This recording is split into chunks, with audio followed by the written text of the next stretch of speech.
कितना अजीब लगता है ना ये सुनकर बेटी जिंदा है लेकिन फिर भी उसे मरा हुआ मान लिया गया हो और उसका अंतिम संस्कार भी कर दिया गया हो। परिवार वालों ने तस्वीर जलाकर प्रतीकात्मक अंतिम संस्कार किया क्योंकि मामला प्रेम प्रसंग का है। बेटी ने समाज और परिवार के खिलाफ जाकर परिवार के ही युवक से शादी कर ली। ज्ञानवीर यूनिवर्सिटी में एडमिशन शुरू हो चुके हैं। यहाँ BTech, agriculture, paramedical, nursing, law और मैनेजमेंट जैसे प्रोफेशनल कोर्स उपलब्ध हैं। ज्ञानवीर यूनिवर्सिटी।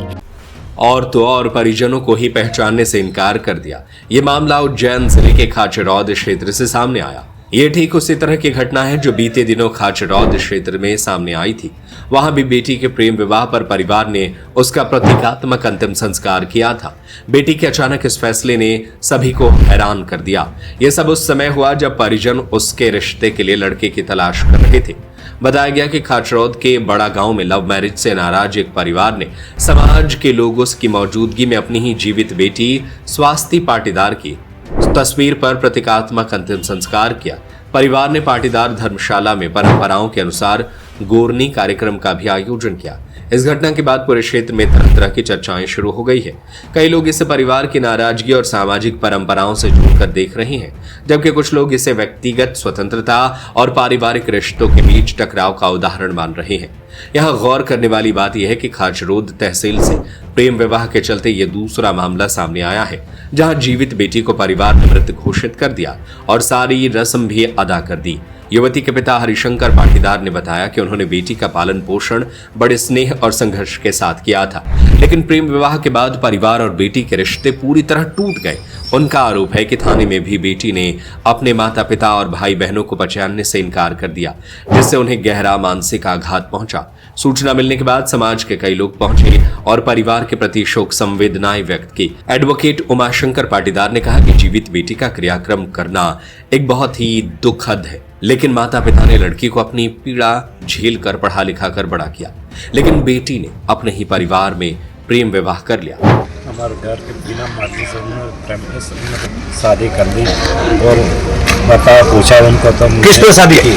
मेरी लड़की ने। क्या नाम था बालिका का? स्वाति पाटीदार। स्वाति पाटीदार। अच्छा, आपने इसके मामले में थाने में भी वगैरह में कहीं आवेदन वगैरह रिपोर्ट डाली थी। क्या बोला वहाँ से? क्या आश्वासन दिया आपको? वहाँ पे लड़की के बयान के ऊपर निर्भर करता है। जो वहाँ पे बयान हुआ तो बयान में मना कर दिया। मैं नहीं आऊँ, मेरे लिए मेरे पापा मर गए, कि मम्मी पापा दोनों मर गए मेरे लिए। ये बालिका ने बोले मेरे मम्मी पापा भाई वगैरह सब मर गए मेरे लिए। अच्छा, मतलब उसने परिवार का आपकी तरफ नहीं देखा?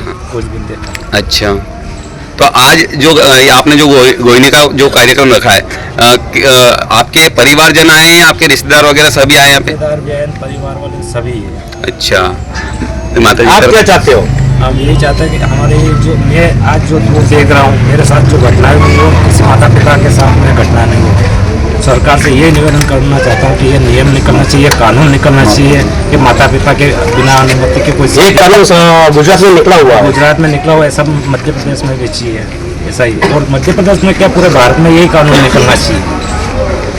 आप सभी समाज जनों वालों को क्या संदेश देना चाह रहे हो? सभी समाज जन वालों को यही संदेश देना चाह रहे हो, कैसे पिता बच्चे को बढ़ाता है, कैसे उसको बड़ा करता है, वो एक दिन के लिए सबको छोड़ के चली जाती है। यानी कि आपके लिए आपकी बालिका मर गई है? मर गई मेरे लिए। तो अच्छा, वो करना मैं गोरनी का कार्यक्रम भी जो बालिका गई है कौन से गांव में गई है? वो गाँव में ही गई है। तो गांव में गई है तो आपके परिवार में है या परिवार से हटके है? परिवार का मैटर है, नहीं तो और कितने होते ना समाज में गई, पर परिवार का मैटर वो उसके मेरे पिताजी के दादाजी और उसके पिताजी के मामा जी और दोनों सगे भाई थे। अच्छा, सगे भाई थे, इसलिए मैंने वो शादी नहीं करी। नहीं तो और कहाँ मैंने उसको बोला भी था कि इस लड़के को छोड़, किसी भी लड़के को बता दे, मैं उसके साथ में प्रेम तेरी शादी कर दूंगा। आपको पहले से जानकारी थी? पहले से जानकारी थी, तो उसके मतलब हम रिश्ता देखने गए थे तो उससे पूछा भी था तो कि नहीं बिल्कुल आप करो, अब मैं नहीं करूँगा। आगे 8 महीने पहले ये उसने करा था, फ़ोन से इंस्टाग्राम से बातचीत करी थी, तो वो बात मालूम पड़ गई थी। तो उसको समझा था घर में, तो उसने 4 दिन पहले रिश्ता देखने भी गया तो उसको पूछा भी ये लड़का पसंद है कि नहीं पसंद है, दूसरा लड़का देखेंगे। तो उसने बोला पसंद है मेरे को। उसके बाद भी कदम उठा लिया? पसंद होने के बाद भी कदम उठा लिया? पसंद होने के बाद डॉक्टर मोहन को क्या मतलब संदेश पहुँचाना चाहता हूँ, जो आज मेरा परिवार दुख की घर में जैसे दुख देख रहा है, ऐसा दूसरा परिवार या माता पिता ऐसे मतलब नहीं है। ये कानून जरूर निकलना चाहिए। यानी कि मुख्यमंत्री के गृह क्षेत्र में ये गृह क्षेत्र में ही हुआ है। देखिए, पाटीदार समाज का मामला है और पाटीदार समाज में जो ये गोरने का जीवित गोरने का कार्यक्रम किया गया है, ये बड़े दुखी मन से किया गया है। ये पीड़ा है परिवार की कि जब तक तिल तिल काट के उसको शिक्षित किया, काबिल बनाया, और एक झटके में उसने क्या है पूरे परिवार के जो निषेधित शादी थी समाज में गई, कोई दिक्कत नहीं, लेकिन निषेधित जो रक्त से रक्त में नहीं हो सकती है, ऐसे विवाह उसने किया है और समाज पर और परिवार पर कुठाराघात किया है। यह नहीं होना चाहिए। मैं माननीय मुख्यमंत्री जी से निवेदन करता हूं कि प्रेम विवाह के जितने भी प्रकरण हैं वो सारे समाप्त हो जाएंगे यदि शादी के पूर्व, प्रेम विवाह के पूर्व उनके परिवार की सहमति ली जाए, और यदि अगर सहमति नहीं ली गई तो यह समाज में क्या है व्यापक रूप ले लेगी और यह समस्या क्या है समाज को तोड़ने वाली प्रक्रिया बन जाएगी। और समाज के प्रत्येक दुख और तकलीफ को शासन देखता है, तो शासन से मैं यही निवेदन करूंगा कि वह प्रेम विवाह के पूर्व माता पिता की सहमति अनिवार्य कर दे, तब तक प्रेम विवाह न तो कर पाए और ना ही उससे संबंधित, क्योंकि कानून ने यह व्यवस्था बहुत ही अच्छी कर रखी है कि कोई भी एग्रीमेंट पर विवाह निषेधित हो चुका है। ऐसी परिस्थिति में मैं निवेदन करता हूं कि प्रेम विवाह के पूर्व माता पिता की सहमति लिया जाना, इस कानून को आवश्यक रूप से मध्य प्रदेश में भी लागू किया जाए। सर, आपका नाम और पद?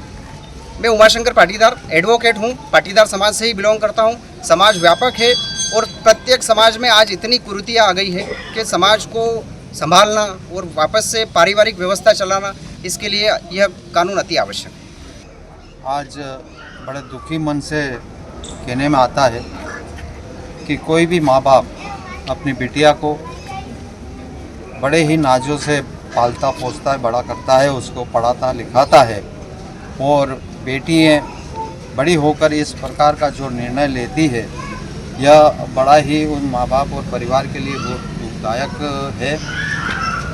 क्योंकि किसी भी समाज में इस प्रकार का निर्णय नहीं होना चाहिए। इस प्रकार से बेटियों पर भी नाज रहता है, परंतु मैं इस चैनल और मीडिया के माध्यम से सरकार को यह संदेश देना चाहता हूँ, ये निवेदन भी करना चाहता हूँ कि इस प्रकार का कानून बनाए कि बिना माता पिता की सहमति के कोई भी लड़की या लड़का के यह प्रेम विवाह नहीं कर सके। यह कानून आवश्यक हो गया है। ये इस प्रकार के जो घटनाएं आए दिन हो रही है, तो इस प्रकार की घटना पुनः और किसी परिवार में न हो, ये मैं ऐसा संदेश देना चाहता हूँ। ये कानून और किसी राज्य में भी लागू हुआ है? ये कानून हमारे पास के गुजरात में यह कानून बना हुआ है, जहाँ पर माननीय प्रधानमंत्री नरेंद्र जी मोदी का गृह राज्य भी है। तो इसी प्रकार का कानून पूरे देश में होना चाहिए। अच्छा, आपने मध्य प्रदेश में भी एक अपनी सरकार, जो जैसे कि अभी मोहन यादव जी की सरकार है, उनके लिए आप क्या बोलोगे? उनको क्या संदेश देना चाहते हो? यादव जी को मैं यही संदेश देना चाहता हूँ कि एक तो जो लड़कियों की उम्र समय के हिसाब से कलयुग है, समय के हिसाब से बेटियों की शादी के लिए उम्र को थोड़ा 2 साल कम कर देना चाहिए, 16 वर्ष कर देना चाहिए। और दूसरा, यह कानून जरूर बनना चाहिए कि बिना माता पिता की सहमति के यह प्रेम विवाह वैलिड नहीं माना जाए। ये बोलने का प्रोग्राम नहीं है, ये कलंक का प्रोग्राम परिवारजनों को और पूरे गांव वालों को करना पड़ा। ये कोई अच्छी चीज़ नहीं है। ये परिवार और गांव और समाज के लिए बहुत बुरी खबर है। ऐसी खबरें कहाँ पर भी ना छपे। इसके बारे में लड़के परिवार वालों से मेरा कहना है कि जैसे लड़कियों वाले अपने बच्चों की देख रेख और रख रखाव के बारे में सोचते हैं, ऐसे बच्चों के बारे में भी सोचना चाहिए। अपना बच्चा कहाँ जा रहा है, कहाँ बातें कर रहा है। और हमारी जितनी बहनें और माताओं से भी मैं एक ही बात कहना चाहता हूँ कि इनके मोबाइल में गुप्त पासवर्ड नहीं होना चाहिए। अगर गुप्त पासवर्ड है तो कहीं ना कहीं माता पिता से बातें छुपाई जा रही है और वो बातें कहीं ना कहीं गुप्त रूप से आगे बढ़ाई जा रही है, जिससे ये ऐसी ये कुरीतियाँ समाज में आ रही है। इनको रोकने के लिए ये गुप्त पासवर्ड है या अन्य जो बच्चे समय पर नहीं आ रहे हैं, कहाँ जा रहे हैं, क्या बैठ रहे हैं, किससे बातें कर रहे हैं, इनके ऊपर भी अंकुश होना चाहिए। ये परिवारों की जिम्मेदारी है। और जिस परिवार में जो कहीं गोत्रों में बटे हुए, उनको भी ये बैठ कर चर्चा करनी चाहिए कि ऐसे ये चीज़ें नहीं होनी चाहिए, जिससे समाज दूषित होता है, परिवार दूषित होता है। और जो गुजरात में जो कानून लागू हुआ वो हमारे संपूर्ण भारत में लागू होना चाहिए, क्योंकि आज हरिशंकर के ऊपर नहीं बीती है, पूरे गाँव के ऊपर बीती है। ये जहाँ जाए ऐसा जो सूचना आ रही है, उन परिवार के ऊपर क्या बीती है, ये माता पिता और परिजन ही जानते हैं। आज और तहसील के एक बड़ा गांव का एक मामला फिर सामने आया है कि एक बच्ची अपने माँ बाप को जो माँ बाप उन्हें 16 से 18 साल तक पालते हैं और पाल पोस के बड़ा करते हैं, पढ़ाई लिखाई कराते हैं, और उसको लेके फिर एक मामला सामने आया है। और आज समाज ने फिर एक बेटी का बहिष्कार किया है और कानून से जो सरकार से मांग की है कि ऐसा ही कानून बनना चाहिए कि जिसमें अगर बेटी अगर घर से जाती है तो उसमें माता पिता की सहमति होनी चाहिए। तो जिनके गांव वालों में भी सहमति यही दिखाई है कि किस प्रकार से जो एक बच्ची अगर अपने माता पिता को छोड़ के जाती है तो उसमें माता पिता की सहमति होनी चाहिए। कैमरा पर्सन शंभू राठौर के साथ मैं संजय शर्मा, नागपुर। उज्जैन से संजय शर्मा की रिपोर्ट। क्या आप अपने करियर को सही दिशा देना चाहते हैं? ज्ञानवीर यूनिवर्सिटी में एडमिशन शुरू हो चुके हैं। यहाँ BTech, agriculture, paramedical, nursing, law और मैनेजमेंट जैसे प्रोफेशनल कोर्स उपलब्ध है। ज्ञानवीर यूनिवर्सिटी, आपकी सफलता हमारा संकल्प।